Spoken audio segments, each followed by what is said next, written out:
Dans cette vidéo d'aujourd'hui, nous allons partager une histoire absolument incroyable qui vous laissera sans voix. Nous rencontrerons Xiomara Leone, une femme qui a vécu une expérience de mort imminente et est revenue avec des révélations impressionnantes sur l'avenir de notre planète. Ce qu'elle a vu et découvert changera complètement sa perspective sur ce qui va arriver. Alors préparez-vous pour un voyage effrayant. Et bien sûr, avant de plonger dans cette histoire puissante, n'oubliez pas de vous inscrire sur la chaîne, d'activer la cloche pour ne manquer aucune vidéo et de laisser ce like qui nous aide beaucoup à continuer à apporter un contenu percutant comme celui-ci. Maintenant, passons aux choses sérieuses. Bonjour, je m'appelle Xiomara Leone. Aujourd'hui, je suis ici pour partager avec vous une histoire qui a complètement changé le cours de ma vie. C'est une histoire de douleur, de transformation et surtout d'espoir. Je suis né et j'ai grandi à Ranko, une petite ville côtière en Finlande. C'est un endroit magnifique, avec des plages tranquilles et des forêts denses qui semblent embrasser la ville. Mais malheureusement, la beauté qui m'entourait n'a pas été suffisante pour empêcher mon enfance d'être marquée par de profondes insécurités. Depuis mon enfance, j'ai été constamment critiqué pour mon corps. Ma famille pensait qu'elle me protégeait, me préparant pour le monde extérieur, mais la vérité est que chaque commentaire, chaque regard de désapprobation m'a profondément blessé. Peu à peu, j'ai été absorbé par l'idée que je ne serais jamais assez bonne, jamais digne d'être aimé. Il est étonnant que les mots puissent avoir autant de pouvoir, surtout quand on est enfant. Ce sentiment d'inadéquation m'a accompagné tout au long de ma jeunesse. J'avais l'impression de porter un poids invisible, essayant toujours de prouver ma valeur, essayant toujours de m'adapter. C'est dans cet état émotionnel fragile que j'ai rencontré Carlos à 16 ans. Carlos a été mon premier petit ami. Au début, votre attention m'a fait sentir spécial pour la première fois de ma vie, mais ce qui semblait être l'amour s'est rapidement transformé en cauchemar. La relation a duré 9 longues années, marquée par des abus physiques et émotionnels. Carlos buvait beaucoup, et quand il était sous l'effet de l'alcool, il devenait violent. Je, avec mon estime de moi détruite, pensais que je méritais ce qui est arrivé, que c'était ma faute si je n'étais pas assez bien pour lui. C'est dans ce contexte que, à 21 ans, j'ai reçu un diagnostic qui allait tout changer, cancer de l'estomac. À cette époque, je ne comprenais pas comment cela pouvait m'arriver. Après tout, j'ai toujours pris soin de ma santé, mais aujourd'hui, en regardant en arrière, je peux voir comment le stress chronique et les abus que j'ai subis affectaient mon corps de manière inimaginable. Et c'est ainsi, en luttant contre le cancer et prisonnière d'une relation abusive, que je suis arrivé à cette nuit fatidique, la nuit qui a tout changé, la nuit où j'ai failli mourir, mais aussi la nuit où j'ai vraiment commencé à vivre. C'est à propos de cette nuit et de ce qui s'est passé après que je veux vous le dire maintenant. C'était une nuit particulièrement froide à Ranko. J'étais endormi quand Carlos est rentré à la maison plus ivre que d'habitude. Je ne sais pas exactement ce qui s'est passé ensuite. Tout ce dont je me souviens, c'est d'avoir été réveillé brusquement et, à l'instant suivant, de ressentir une douleur si intense qu'il semblait que mon corps était déchiré en deux. L'attaque était si violente que j'ai perdu connaissance. Et c'est à ce moment-là que quelque chose d'extraordinaire s'est produit. Soudain, je ne ressentais plus aucune douleur. En fait, je ne sentais plus mon corps. J'ai ouvert les yeux et me suis vu flotter au-dessus du lit. En bas, je pouvais voir mon corps inerte avec Carlos à côté en panique. La scène suivante est comme un flou dans ma mémoire. Je me souviens des lumières clignotantes, des voix agitées, le son d'une sirène. J'étais à l'hôpital, mais pas en tant que patient. C'était comme si j'étais un observateur invisible, flottant au-dessus de tout et de tous. J'ai vu les médecins et les infirmières se battre pour me garder en vie. Leurs voix étaient urgentes. Leurs mains bougeaient avec une vitesse impressionnante. « Nous la perdons !» J'ai entendu quelqu'un crier. C'était étrange. Je pouvais voir mon corps là, pâle et immobile, mais je ne me sentais pas connecté à lui. Je n'avais pas peur, ni douleur, ni inquiétude. Au lieu de cela, une paix profonde m'enveloppa. C'était comme si, pour la première fois dans ma vie, j'étais vraiment en sécurité. Tout le poids que je portais, les insécurités de l'enfance, la maltraitance, le cancer, semblaient être restés derrière moi avec mon corps physique. Et alors, quelque chose d'encore plus incroyable est arrivé. Une lumière a commencé à se former autour de moi. Ce n'était pas une lumière ordinaire, c'était quelque chose de vivant, de palpitant. Cela a commencé comme un petit point doré et ça a continué de grandir jusqu'à ce que je sois complètement impliqué. Dans cette lumière, je me sentais aimé d'une manière que je n'avais jamais expérimentée auparavant. C'était un amour inconditionnel, pur, qui semblait venir de toutes les directions à la fois. À ce moment-là, j'ai compris que tout ce que j'avais traversé, toute la douleur, toute la souffrance, avait un but plus grand. C'est dans cet état de paix et d'amour que j'ai vu deux figures s'approcher. Au fur et à mesure qu'ils s'approchaient, je pouvais les reconnaître. C'étaient mes grands-parents qui étaient morts depuis de nombreuses années. Ils étaient radieux, jeunes, pleins de vie. Ses sourires étaient si accueillants que j'ai eu envie de courir dans ses bras, comme je le faisais quand j'étais enfant. Mes grands-parents ne parlaient pas avec des mots, du moins, mais je pouvais comprendre tout ce qu'ils voulaient me dire. Ils m'ont montré que j'étais dans un endroit où je pouvais choisir de rester avec eux ou retourner à mon corps. J'ai aussi eu une vision du futur de la planète. On m'a montré qu'il y a un groupe d'êtres qui veulent contrôler la Terre et qu'il y aura un grand blackout. J'ai aussi vu la pénurie de nourriture et le chaos, mais après tout cela, la plus belle vision que j'ai jamais eue, un grand mouvement de fraternité. L'amour a guidé la reconstruction de la planète avec harmonie, abondance et paix. C'est à ce moment que j'ai reçu une révélation qui changera ma vie pour toujours. Ils m'ont montré que le cancer que je portais était le résultat d'années de stress, de peur et d'anxiété accumulées. Ces sentiments négatifs s'étaient enracinés en moi, se manifestant comme une maladie physique. J'ai alors compris que pour guérir vraiment, je devais me libérer de ces liens émotionnels. Il fallait que j'apprenne à m'aimer, me pardonner, m'accepter comme je suis, et surtout comprendre que je méritais une vie d'amour et de bonheur. La décision n'a pas été facile. Une partie de moi voulait rester dans ce lieu de paix infinie, auprès de mes grands-parents, mais quelque chose en moi savait qu'il me restait encore beaucoup à faire sur Terre. Il y avait des leçons à apprendre, des expériences à vivre, des gens à aider. Quand j'ai fait le choix de revenir, j'ai senti que toute la lumière de l'univers m'enveloppait, me remplissait. À cet instant, je savais qu'en revenant, le cancer n'existerait plus. J'ai senti une guérison profonde se produire, non seulement dans mon corps, mais dans mon âme. Et ainsi, doucement, j'ai été ramené à mon corps. J'ai ouvert les yeux et me suis retrouvé entouré de médecins étonnés. Pour eux, je venais de rentrer d'un arrêt cardiaque. Quand j'ai ouvert les yeux, la première chose que j'ai remarquée était l'expression de choc sur les visages des médecins et des infirmières. Je pouvais entendre des murmures de « impossible » et « miracle », mais ma gorge était sèche et douloureuse à cause du tube respiratoire qui avait été enlevé. Une infirmière s'approcha, me prit la main et dit d'une voix tremblante « Bienvenue à nouveau, Madame Léon, vous nous avez fait une sacrée peur. » Je voulais lui parler de la lumière, de mes grands-parents, de tout ce que j'avais vécu, mais les mots ne sortaient pas.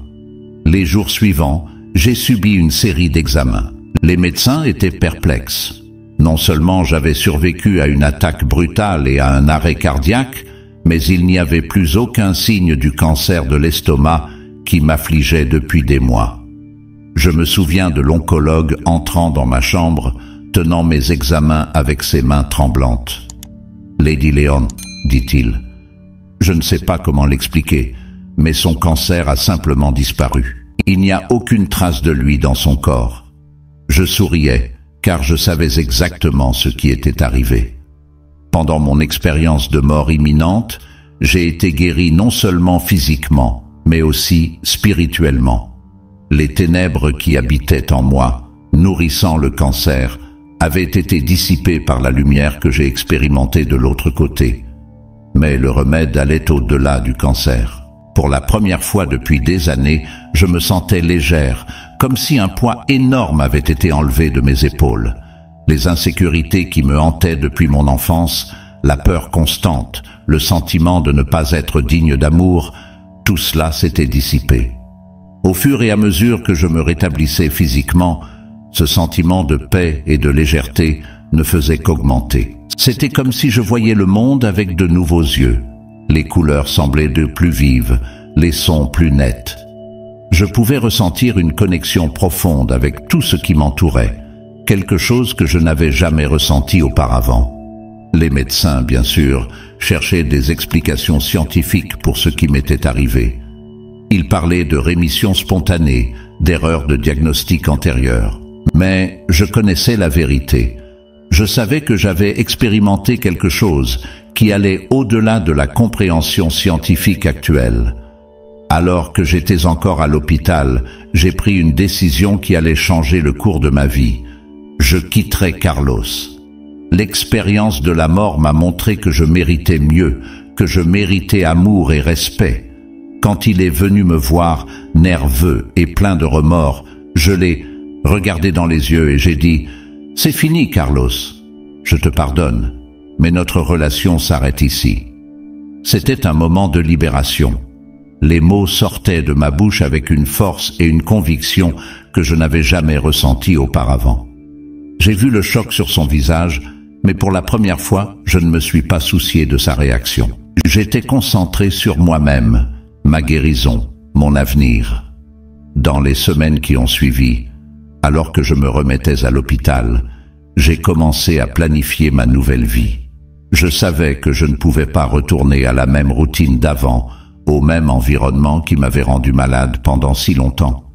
J'avais besoin d'un nouveau départ, un endroit où je pourrais reconstruire ma vie à partir de zéro. C'est à ce moment-là que l'idée de déménager à Santa Fe, au Nouveau-Mexique, a surgi. C'était un endroit que je connaissais seulement par des photos et des histoires, mais quelque chose en moi me disait que c'était là où je devais aller. Santa Fe, avec sa riche spiritualité et son ambiance accueillante, semblait être le lieu idéal pour recommencer. Quand j'ai finalement été libéré de l'hôpital, j'étais une personne complètement différente de celle qui était entrée des semaines auparavant, physiquement guérie, émotionnellement renouvelée et spirituellement transformée. J'étais prête à embrasser ma deuxième chance dans la vie, prête à vivre pleinement chaque instant. Je ne suis pas sorti de l'hôpital comme une survivante, mais comme quelqu'un qui est né à nouveau. Mon expérience de mort imminente n'était pas seulement une question d'échapper à la mort physique, c'était aussi une question de m'éveiller à la vraie vie. Et j'étais déterminé à honorer ce cadeau, cette seconde chance, en vivant chaque jour avec gratitude, amour et but. Les premiers mois après mon expérience de mort imminente ont été, pour le moins, difficiles.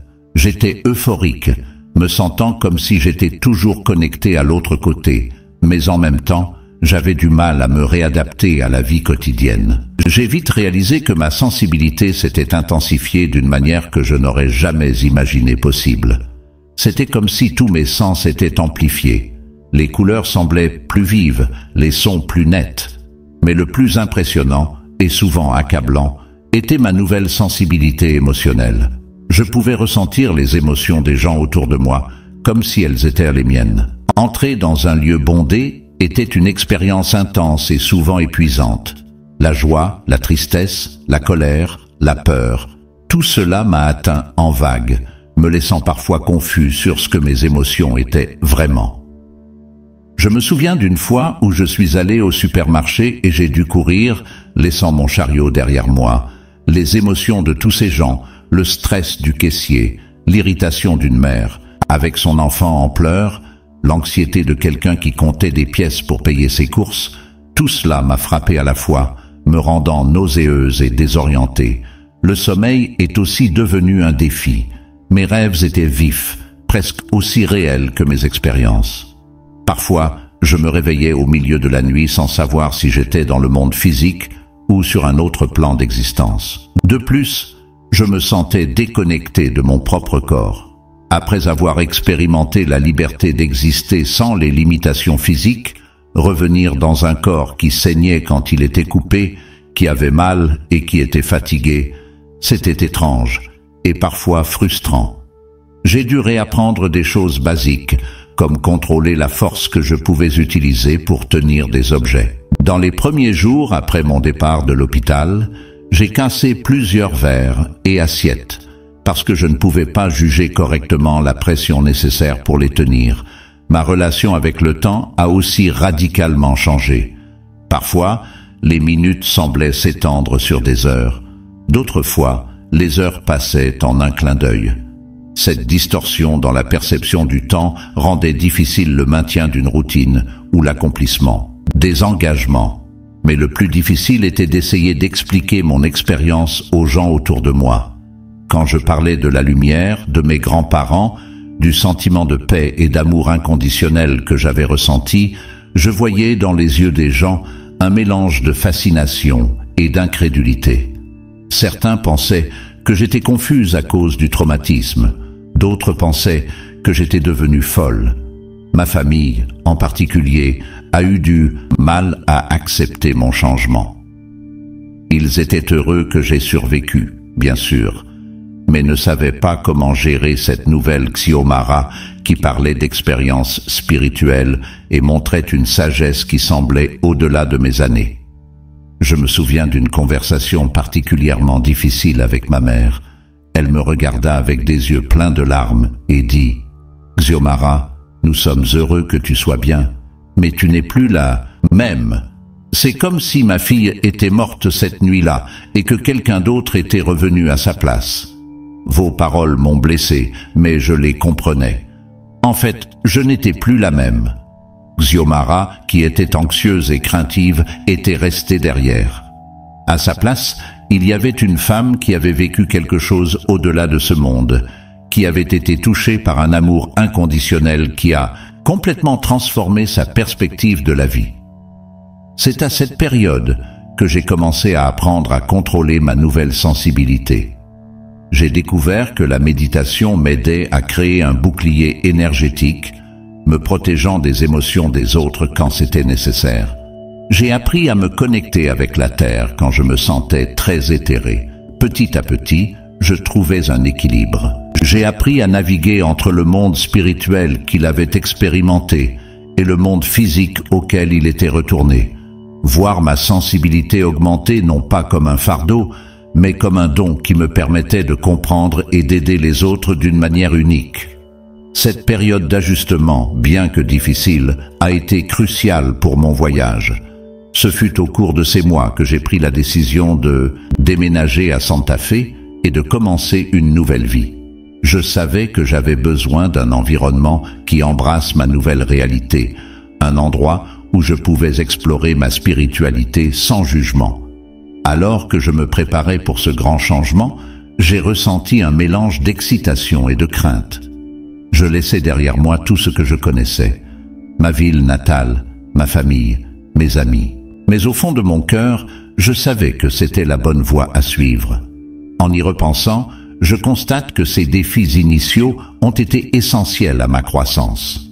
Ils m'ont forcé à affronter ma nouvelle réalité, à accepter mes changements et à apprendre à vivre dans ce monde avec un pied de l'autre côté.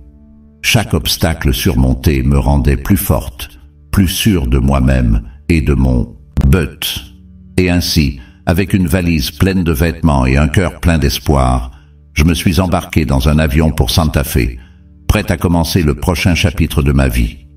L'arrivée de mon premier enfant, Lucas, fut un moment de pure magie. Donner naissance à un enfant était une expérience intense qui m'a rappelé mon expérience de mort imminente. La douleur, la peur, le sentiment d'être à la limite entre deux mondes. Et puis, tout à coup, une explosion d'amour si pure et inconditionnelle qui semblait venir directement de cette lumière que j'avais expérimentée il y a des années. Tenir Lucas dans mes bras pour la première fois était comme tenir un morceau du ciel. J'ai regardé son visage parfait et j'ai senti une connexion si profonde qui allait au-delà de ce monde physique. À ce moment-là, j'ai compris qu'être mère serait mon prochain grand voyage de croissance et d'apprentissage. Les premiers mois ont été une montagne russe d'émotions. La joie indescriptible de voir le premier sourire de Lucas, la fatigue des nuits mal endormies, la peur constante de ne pas faire assez ou bien. Ma sensibilité accrue, qui était parfois encore un défi dans la vie de tous les jours, est devenue une bénédiction dans la maternité. Je pouvais sentir les besoins de Lucas avant même qu'il ne les exprime, créant une harmonie presque télépathique entre nous. David a été un père merveilleux dès le premier jour. Le voir avec Lucas, si doux et aimant, guérissait les dernières blessures que je portais encore de mon passé. Ensemble, nous formions la famille dont j'ai toujours rêvé. Mais je n'ai jamais cru que c'était possible. 2 ans. Plus tard, notre famille s'est agrandie à nouveau avec l'arrivée de Sophia. Si Lucas était mon petit coin de ciel, Sophia était mon rayon de soleil, vibrant, joyeux et plein d'énergie dès le premier jour. Elle a apporté une nouvelle dynamique à notre famille. La maternité m'a enseigné des leçons qu'aucune expérience spirituelle ne pouvait m'apprendre. J'ai appris la patience, l'amour inconditionnel, la force dont nous ne savons pas que nous avons jusqu'à ce que nous en ayons besoin. Chaque défi, chaque nuit sans sommeil, chaque sourire et câlin de mes enfants me transformait un peu plus. Mais être mère a aussi mis en lumière des peurs et des insécurités que je pensais avoir surmontées. Je me suis souvent trouvé inquiète de répéter les erreurs de mes parents, de ne pas être assez bonne pour mes enfants. Ce fut à ces moments que mon expérience de mort imminente devint mon ancre. Je me souvenais de l'amour inconditionnel que j'avais ressenti de l'autre côté et je savais que c'était l'amour que je voulais donner à mes enfants. Pas un amour basé sur des attentes ou des conditions, mais un amour qui les acceptait et célébrait. Au fur et à mesure que Lucas et Sophia grandirent, je commençais à remarquer qu'ils semblaient aussi avoir une sensibilité particulière. Lucas, en particulier, parlait souvent de voir des gens brillants que personne d'autre ne pouvait voir. Au début, cela m'a un peu effrayé, mais ensuite je me suis souvenu des mots de Maria, ma mentor. Vos enfants sont des cadeaux de l'univers, Xiomara. Ils sont venus avec leurs propres dons et buts. J'ai donc décidé de créer un environnement où Lucas et Sophia pourraient librement explorer leur spiritualité. Je leur ai enseigné des techniques de méditation adaptées aux enfants. J'ai raconté des histoires sur différentes traditions spirituelles et je les ai toujours encouragés à faire confiance à leurs intuitions. Voir mes enfants grandir avec une connexion spirituelle si naturelle et sans peur m'a fait réaliser combien j'avais changé. Xiomara d'avant aurait essayé de réprimer ces manifestations, craignant le jugement des autres.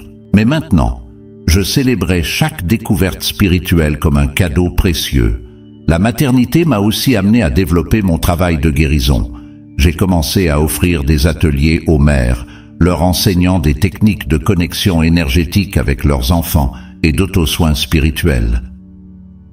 Voir d'autres mères trouver la paix et la force à travers ces pratiques m'a apporté une nouvelle couche de réalisation. Bien sûr, tout n'était pas des fleurs. Il y a eu des moments de doute, de fatigue extrême, de discussions animées avec David sur les meilleures façons d'élever les enfants. Mais chaque défi est devenu une opportunité de croissance, chaque obstacle une chance de pratiquer l'amour et la compréhension que j'avais éprouvés pendant mon EMI. L'une des leçons les plus profondes que j'ai apprises de la maternité était sur l'impermanence. Voir mes enfants grandir si vite, de bébés sans défense à des enfants curieux et pleins de personnalité, me rappelait constamment combien la vie est précieuse et éphémère. Cela m'a conduit à une appréciation encore plus grande de chaque moment.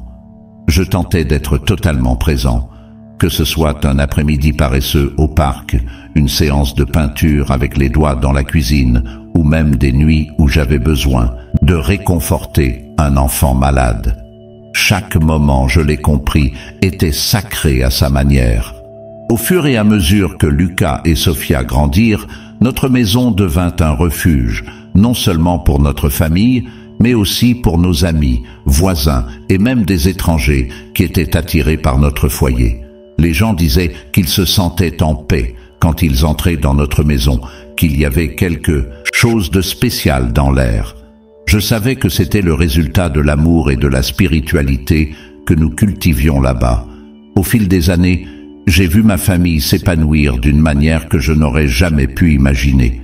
David a poursuivi sa carrière de directeur de la photographie, gagnant une reconnaissance dans l'industrie cinématographique. J'ai alterné entre mon travail de maquilleuse, que j'aimais toujours profondément, et ma pratique croissante de guérison énergétique. Lucas, maintenant âgé de 12 ans, montrait un talent incroyable pour la musique. Ses compositions avaient une qualité éthérée qui touchait les gens profondément. Sophia, à 10 ans, était une artiste née, créant des peintures qui semblaient capturer des aperçus d'autres mondes. Voir mes enfants développer leurs propres dons et suivre leur voie unique m'a rempli d'une joie et d'une fierté indescriptibles. Je savais que, peu importe ce que la vie leur réservait, ils avaient les outils spirituels et émotionnels pour relever n'importe quel défi. La maternité m'a appris que l'amour que j'ai ressenti pendant mon EMI n'était pas quelque chose de lointain ou d'inaccessible. C'était quelque chose que je pouvais vivre et exprimer chaque jour à travers les petites actions et les choix que je faisais en tant que mère, épouse et être humain. En regardant en arrière, le voyage qui m'a amené ici, je ressens une profonde gratitude. Chaque défi, chaque moment de douleur, chaque joie et chaque leçon m'ont façonné et préparé pour ce rôle de mère que je considère comme le plus important et le plus gratifiant de ma vie.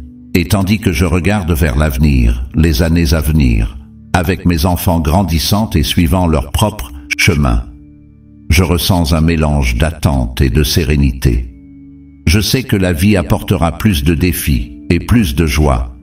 Mais maintenant, je fais face à tout avec un cœur ouvert et une foi inébranlable en l'amour qui transcende même la mort. Au fil des années et de l'évolution de mes enfants, j'ai ressenti une envie croissante de partager mon histoire plus largement. Ce n'était pas par vanité ou pour la recherche de l'attention, mais par un sentiment profond que mon expérience pourrait apporter du réconfort et de l'espoir à d'autres personnes. J'ai commencé modestement, en partageant mon histoire dans de petits groupes de soutien pour les personnes qui avaient vécu des expériences similaires. Voir le soulagement dans les yeux de quelqu'un qui a finalement trouvé quelqu'un qui comprenait ce qu'ils avaient vécu était profondément gratifiant. Lors d'une de ces réunions, une femme m'a approché et m'a dit « Ta foi m'a donné la force de continuer ». Ces paroles m'ont profondément touché et m'ont fait réaliser que j'avais une plus grande responsabilité. Je ne pouvais pas garder mon expérience pour moi ou un petit cercle de personnes. J'avais besoin de trouver un moyen d'atteindre plus de gens. C'est alors que j'ai décidé de transformer mon journal personnel en un livre. Ce n'était pas une décision facile. Exposer mon histoire la plus intime au monde était effrayant. Et si les gens ne me croyaient pas? Et si j'étais ridiculisé? Ou pire, si ma famille était affectée négativement? J'ai partagé mes préoccupations avec David, qui m'a soutenu sans réserve. Son histoire est puissante, Xiomara, me dit-il. Elle peut changer des vies, et si elle aide même une seule personne, ça en aura déjà valu la peine. Avec le soutien de ma famille, j'ai commencé à écrire. Le processus était intense et émotionnel, en revoyant chaque détail de mon expérience, en mettant en mots des sensations qui semblaient au-delà du langage humain. Ce fut un défi énorme, mais aussi incroyablement thérapeutique. Il m'a fallu 2 ans pour terminer le livre. Quand j'ai finalement tenu la première copie imprimée dans mes mains, je ressentais un mélange de fierté, de peur et d'attente. C'était comme si je donnais un morceau de mon âme au monde. La sortie du livre, intitulé « Au-delà de la lumière, mon voyage vers la vie », a été un moment surréaliste. Voir mon histoire dans les librairies, entendre des gens partager comment mon expérience les avait impactés, était à la fois excitant et effrayant. Les réactions ont été variées, certaines personnes se sentant profondément touchées et trouvant du réconfort, tandis que d'autres étaient sceptiques et remettaient en question la véracité de mon histoire, m'accusant d'inventer tout pour l'attention ou l'argent.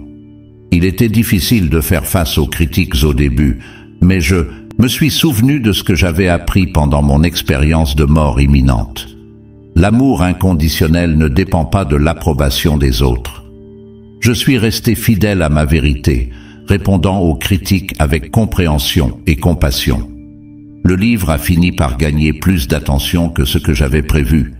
J'ai été invité à donner des conférences, à participer à des émissions de télévision et de radio, et à partager mon histoire dans des conférences sur la spiritualité et la conscience. Chaque occasion de parler de mon expérience était une chance de toucher plus de vies, de répandre un message d'espoir et d'amour.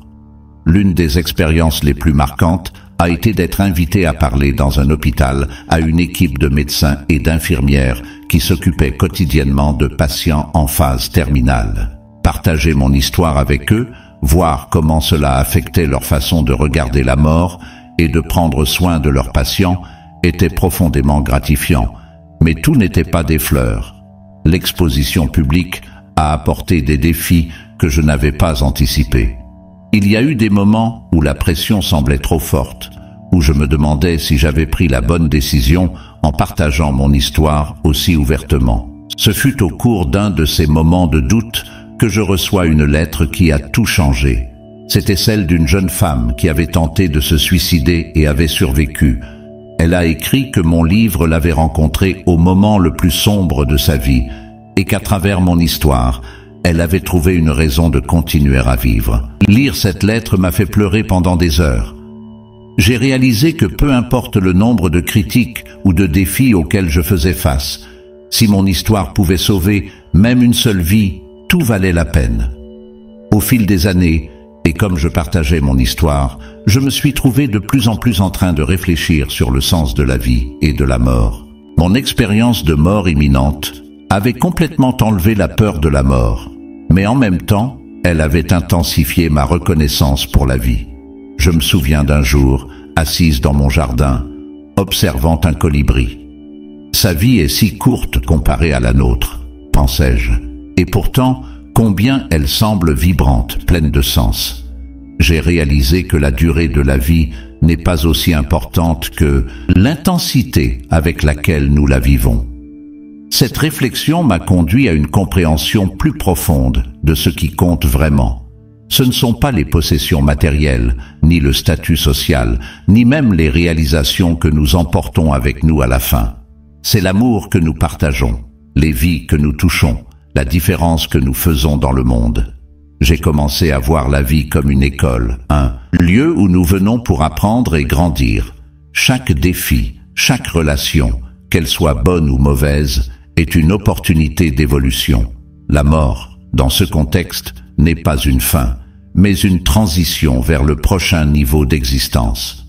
Cette perspective a complètement changé ma façon de vivre. J'ai appris à apprécier davantage les petits moments, un câlin de mes enfants, une tasse de thé partagée avec David, le sourire d'un étranger dans la rue. Chaque interaction est devenue une opportunité de répandre l'amour et la lumière.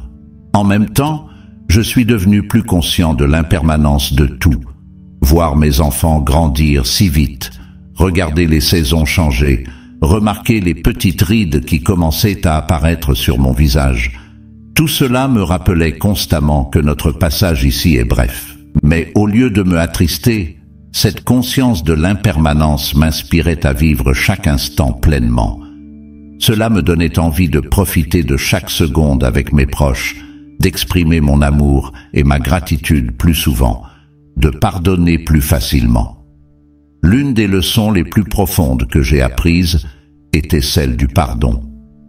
Au cours de mon expérience de mort imminente, j'ai connu un amour et une acceptation si inconditionnels que toutes les peines et ressentiments que je portais semblaient fondre. J'ai compris que le fait de garder rancune ne fait que nous blesser, nous lie au passé et nous empêche de vivre pleinement dans le présent. Cela m'a amené à pardonner aux gens que je ne pensais pas pouvoir pardonner. J'ai pardonné à mes parents les critiques qui m'ont blessé dans mon enfance, en comprenant qu'ils avaient fait du mieux qu'ils pouvaient avec ce qu'ils savaient à l'époque. J'ai pardonné à Charles pour les abus, non pas pour justifier ses actions, mais pour me libérer du poids de la colère et du ressentiment. Le pardon est devenu une pratique quotidienne pour moi. Non seulement le pardon aux autres, mais aussi le pardon de soi. J'ai appris à être plus gentil avec moi-même, à accepter mes imperfections et mes échecs comme faisant partie de mon parcours de croissance. Une autre réflexion importante qui est apparue était sur le but de la vie. Beaucoup de gens qui me cherchaient après avoir lu mon livre ou écouté mes conférences demandaient « Quel est le sens de tout cela? Pourquoi sommes-nous ici ?» Ma réponse était toujours « Pour aimer et grandir ». J'ai réalisé que chaque âme vient dans ce monde avec des leçons spécifiques à apprendre, avec un but unique à accomplir. Notre tâche est de découvrir ce but et de le vivre pleinement, en cherchant toujours à développer notre capacité d'aimer et de comprendre. Cette compréhension m'a fait regarder chaque personne d'une manière différente. Chaque être humain, indépendamment de ses actions ou de ses choix, est une âme en voyage, apprenant et évoluant à sa manière. Cela m'a apporté une compassion plus profonde, une capacité plus grande à voir au-delà des apparences et à me connecter avec l'essence divine de chaque personne. En approfondissant ces réflexions, j'ai réalisé que ma vision de la conscience avait radicalement changé. Avant mon expérience de mort imminente, je voyais la conscience comme quelque chose qui se limitait au cerveau, quelque chose qui commençait à la naissance et finissait à la mort. Maintenant, je la comprenais comme quelque chose de beaucoup plus grand, une force qui imprègne tout l'univers et dont nous ne sommes qu'une expression individualisée. Cette compréhension étendue de la conscience m'a conduit à explorer des pratiques méditatives plus profondes. J'ai commencé à expérimenter des états de conscience altérés qui me rappelaient, même vaguement, l'expansion que j'avais ressentie pendant mon expérience de mort imminente. Ces expériences ont renforcé ma conviction qu'il y a beaucoup plus dans notre existence que ce que nous pouvons percevoir avec nos sens physiques. Un jour, pendant une de ces méditations profondes, j'ai eu une vision qui m'a profondément touché. J'ai vu la Terre comme un organisme vivant, pulsé, et chaque être humain comme une cellule de cet organisme. J'ai compris que, tout comme les cellules de notre corps travaillent en harmonie, nous, êtres humains, avons la responsabilité de travailler ensemble pour le bien-être de la planète. Cette vision m'a conduite à une compréhension encore plus profonde de l'interconnexion de toutes choses. Chaque action que nous faisons, même la plus petite, a un effet ondulant qui se répand dans tout l'univers. Un sourire peut éclairer la journée de quelqu'un, qui à son tour peut répandre cette lumière aux autres. De même, nos choix quotidiens, ce que nous mangeons, comment nous traitons l'environnement, comment nous interagissons avec les autres ont des répercussions qui vont bien au-delà de ce que nous pouvons imaginer. Au fil des années et de l'évolution de mes enfants, j'ai ressenti une envie croissante de partager mon histoire plus largement. Ce n'était pas par vanité ou pour la recherche de l'attention, mais plutôt un sentiment profond que mon expérience pourrait apporter du confort et de l'espoir à d'autres personnes. J'ai commencé modestement, en partageant mon histoire dans de petits groupes de soutien pour les personnes qui avaient vécu des expériences similaires. Voir le soulagement dans les yeux de quelqu'un qui a finalement trouvé quelqu'un qui comprenait ce qu'ils avaient vécu était profondément gratifiant. Lors d'une de ces réunions, une femme s'approcha de moi et dit « Votre foi est ce qui m'a gardé en vie ».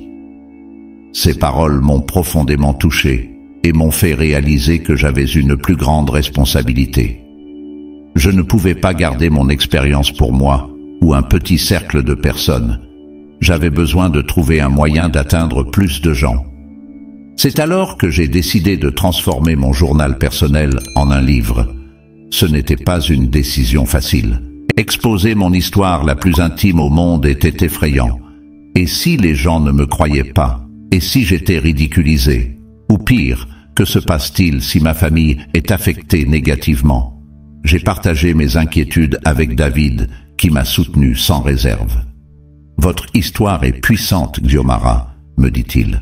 Elle peut changer des vies, et si elle aide même une seule personne, ça en aura déjà valu la peine. » Avec le soutien de ma famille, j'ai commencé à écrire. Le processus était intense et émotionnel.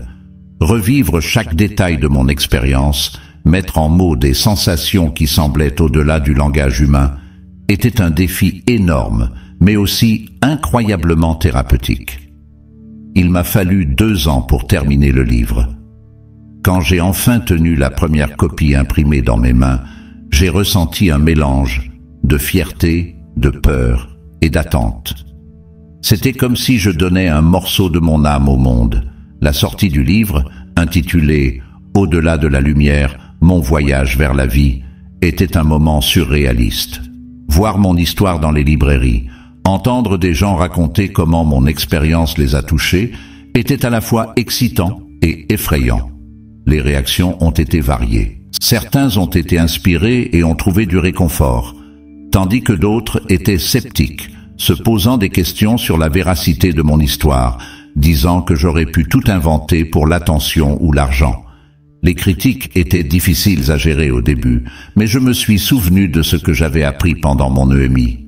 L'amour inconditionnel ne dépend pas de l'approbation des autres. Je suis resté fidèle à ma vérité, répondant aux critiques avec compréhension et compassion. Le livre a fini par gagner plus d'attention que ce que j'avais prévu. J'ai été invité à donner des conférences, à participer à des émissions de télévision et de radio, à partager mon histoire dans des conférences sur la spiritualité et la conscience. Chaque occasion de parler de mon expérience était une chance de toucher plus de vie, de répandre un message d'espoir et d'amour. L'une des expériences les plus marquantes a été d'être invité à parler dans un hôpital à une équipe de médecins et d'infirmières qui s'occupaient quotidiennement de patients en phase terminale. Partager mon histoire avec eux, voir comment cela affectait leur façon de regarder la mort et de prendre soin de leurs patients, était profondément gratifiant. Mais tout n'était pas des fleurs. L'exposition publique a apporté des défis que je n'avais pas anticipés. Il y a eu des moments où la pression semblait trop forte, où je me demandais si j'avais pris la bonne décision en partageant mon histoire aussi ouvertement. Ce fut au cours d'un de ces moments de doute que je reçois une lettre qui a tout changé. Mon histoire pouvait sauver une seule vie, tout valait la peine. Au fil des années, et comme je partageais mon histoire, je me suis trouvé de plus en plus en train de réfléchir sur le sens de la vie et de la mort. Mon expérience de mort imminente avait complètement enlevé la peur de la mort, mais en même temps, elle avait intensifié ma reconnaissance pour la vie. Je me souviens d'un jour, assise dans mon jardin, observant un colibri. Sa vie est si courte comparée à la nôtre, pensais-je, et pourtant, combien elle semble vibrante, pleine de sens. J'ai réalisé que la durée de la vie n'est pas aussi importante que l'intensité avec laquelle nous la vivons. Cette réflexion m'a conduit à une compréhension plus profonde de ce qui compte vraiment. Ce ne sont pas les possessions matérielles, ni le statut social, ni même les réalisations que nous emportons avec nous à la fin. C'est l'amour que nous partageons, les vies que nous touchons, la différence que nous faisons dans le monde. J'ai commencé à voir la vie comme une école, un lieu où nous venons pour apprendre et grandir. Chaque défi, chaque relation, qu'elle soit bonne ou mauvaise, est une opportunité d'évolution. La mort, dans ce contexte, n'est pas une fin mais un format pour le prochain niveau d'existence. Cette perspective a complètement changé ma façon de vivre. J'ai appris à apprécier davantage les petits moments, une étreinte de mes enfants, une tasse de thé partagée avec David, le sourire d'un étranger dans la rue. Chaque interaction est devenue une opportunité de répandre l'amour et la lumière. En même temps, je suis devenu plus conscient de l'impermanence de tout. Voir mes enfants grandir si vite, regarder les saisons changer, remarquer les petites rides qui commençaient à apparaître sur mon visage, tout cela me rappelait constamment que notre passage ici est bref. Mais au lieu de m'attrister, cette conscience de l'impermanence m'inspirait à vivre chaque instant pleinement. Cela me donnait envie de profiter de chaque seconde avec mes proches, d'exprimer mon amour et ma gratitude plus souvent, de pardonner plus facilement. L'une des leçons les plus profondes que j'ai apprises était celle du pardon. Pendant mon EMI, j'ai ressenti un amour et une acceptation si inconditionnels que toutes les peines et ressentiments que je portais semblaient fondre. J'ai compris que le fait de garder rancune ne fait que nous blesser, nous lie au passé et nous empêche de vivre pleinement dans le présent. Cela m'a amené à pardonner aux gens que je ne pensais pas pouvoir pardonner. J'ai pardonné à mes parents les critiques qui m'ont blessé dans mon enfance, en comprenant qu'ils avaient fait du mieux qu'ils pouvaient avec ce qu'ils savaient à l'époque. J'ai pardonné à Charles pour les abus, non pas pour justifier ses actions, mais pour me libérer du poids de la colère et du ressentiment. Le pardon est devenu une pratique quotidienne pour moi, non seulement le pardon aux autres, mais aussi le pardon de soi. J'ai appris à être plus gentil avec moi-même, à accepter mes imperfections et mes échecs comme faisant partie de mon parcours de croissance. Une autre réflexion importante qui est apparue était sur le but de la vie. Beaucoup de gens qui me cherchaient après avoir lu mon livre ou écouté mes conférences demandaient « Quel est le sens de tout cela? Pourquoi sommes-nous ici ?» Ma réponse était toujours « Pour aimer et grandir ». J'ai réalisé que chaque âme vient dans ce monde avec des leçons spécifiques à apprendre, avec un but unique à accomplir. Notre tâche est de découvrir ce but et de le vivre pleinement, en cherchant toujours à développer notre capacité d'aimer et de comprendre. Cette compréhension m'a fait regarder chaque personne d'une manière différente. Chaque être humain, indépendamment de ses actions ou comportements, est une âme en voyage, apprenant et évoluant à sa manière. Cela m'a apporté une compassion plus profonde, une capacité plus grande à voir au-delà des apparences et à me connecter avec l'essence divine de chaque personne. En approfondissant ces réflexions, j'ai réalisé que ma vision de la conscience avait radicalement changé. Avant mon EMI, je voyais la conscience comme quelque chose qui est lié au cerveau, quelque chose qui commence à la naissance et se termine à la mort. Maintenant, je la comprenais comme quelque chose de beaucoup plus grand, une force qui imprègne tout l'univers et dont nous ne sommes qu'une expression individualisée. Cette compréhension étendue de la conscience m'a conduit à explorer des pratiques méditatives plus profondes. J'ai commencé à expérimenter des états de conscience altérés qui me rappelaient, même vaguement, l'expansion que j'avais ressentie pendant mon EMI.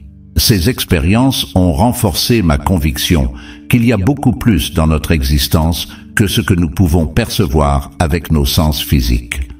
Un jour, pendant une de ces méditations profondes, j'ai eu une vision qui m'a profondément touché. J'ai vu la Terre comme un organisme vivant, pulsé, et chaque être humain comme une cellule de cet organisme.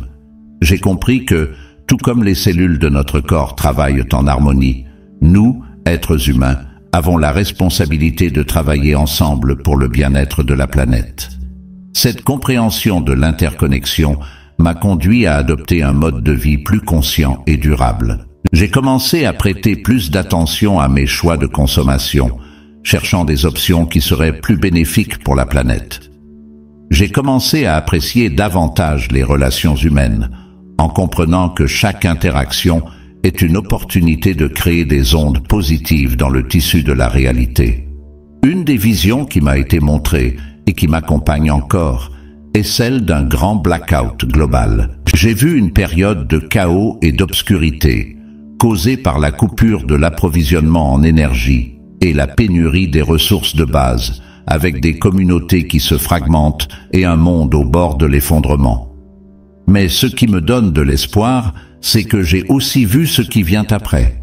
J'ai vu des gens se rassembler, redécouvrir leur connexion avec la Terre et les uns avec les autres. J'ai vu l'émergence de nouvelles formes de vivre, plus durables et en harmonie avec la planète. J'ai vu une humanité renaître, plus sage, plus compatissante, plus consciente de sa vraie nature. Je crois que nous sommes à un point de choix crucial. L'avenir que nous vivrons dépendra des décisions que nous prendrons maintenant, individuellement et collectivement. C'est pourquoi je sens une urgence de partager mon message, de réveiller les gens à leur vraie nature et à leur potentiel. Dans les années à venir, je prévois d'étendre mon travail de nouvelles façons. Je collabore avec des scientifiques et des chercheurs pour développer des études plus approfondies sur les expériences de mort imminente et les états de conscience élargis. Je crois que plus nous comprenons ces phénomènes, mieux nous pouvons intégrer ces expériences dans notre compréhension de la réalité. Je travaille également sur un nouveau livre, cette fois-ci axé non seulement sur mon expérience personnelle, mais aussi sur les leçons collectives que nous pouvons apprendre des EMI. Je veux explorer comment ces expériences peuvent nous guider vers une nouvelle façon de vivre, plus en accord avec notre vraie nature.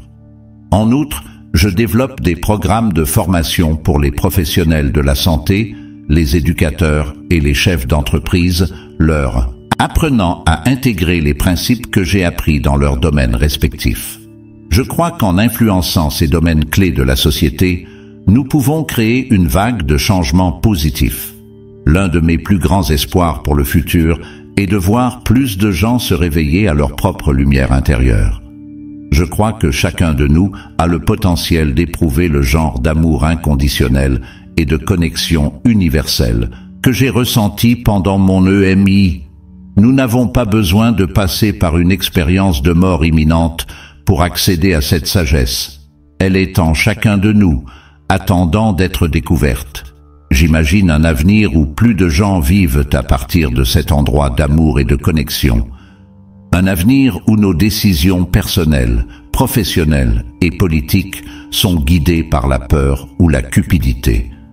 Pour une compréhension profonde de notre interconnexion et responsabilité les uns avec les autres et avec la planète.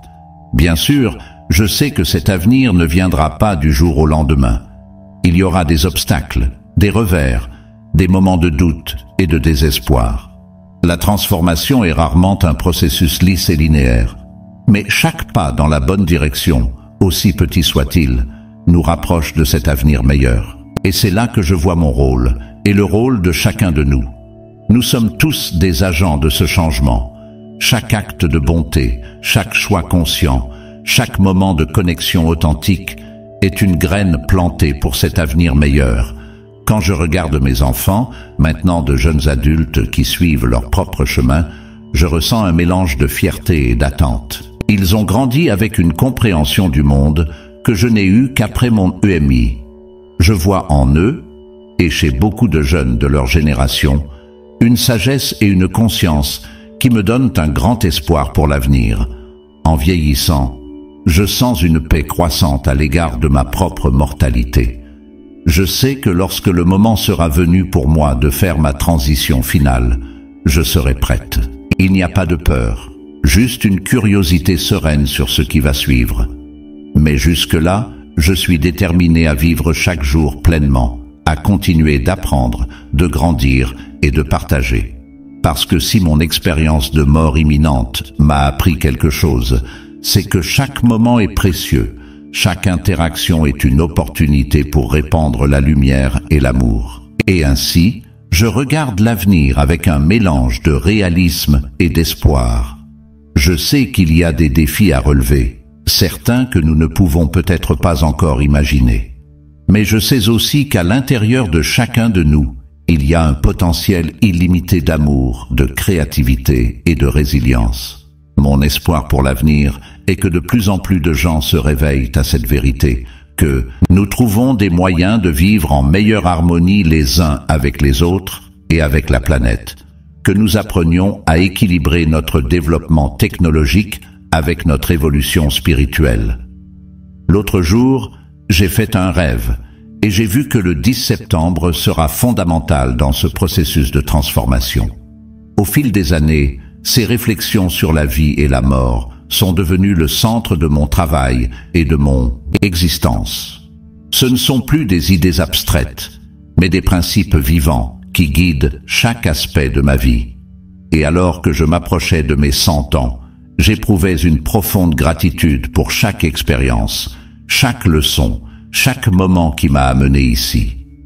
En regardant en arrière, le voyage qui m'a conduit à ces réflexions, je ressens un mélange d'admiration et d'humilité. Admiration pour la sagesse qui existe en chacun de nous, attendant d'être découverte, et humilité devant les mystères de l'existence, qui même après toutes ces expériences et réflexions, continuent à nous surprendre et à nous émerveiller.